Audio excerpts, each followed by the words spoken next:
Wat 'n heerlike voorreg om vanmôre weer stil te word met God se woord.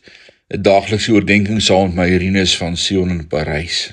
Vanmôre praat ons oor 'n ware aanbidder. En ek lees vir jou uit Johannes 12 vers 13. Maria het toe 'n half liter baie duur aromatiese olie geneem en dit op Jesus se voete uitgegooi en sy voete met haar hare afgedroog. Die huis was gevul met die reuk van olie. Die salf wat sy op Jesus uitgegiet het, is nie 'n paar dae tevore op haar broer Lazarus gebruik nie, omdat sy dit vir Jesus se begrafnis gespaar het. Tog het sy dit ook nie by sy begrafnis gebruik nie, want dit was Maria Magdalena wat sy liggaam met parfuum en speserye op Paasoggend gaan salf het, nie Maria van Betanië nie.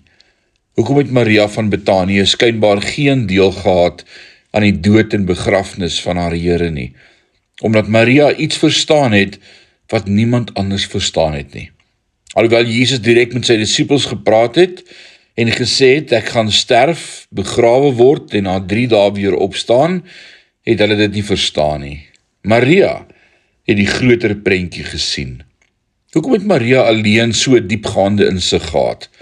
Omdat sy alleen voortdurend uitdrukkingsvol en verwagtend aan sy voete was. Sy alleen het verstaan dat daar geen nodigheid was om die salf vir Jesus se begrafnis te spaar nie, want hy sou nie begrawe bly nie. Wees 'n aanbidder in jou oggendoordenkings, in jou aandwake.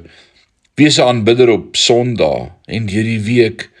Wees 'n aanbidder en kyk wat sal gebeur, want soos Maria sal jy die Here se hart hoor en jy sal dinge weet wat andersins ondenkbaar sou wees. Mag die Here jou in hierdie dag seën met sy teenwoordigheid. Amen.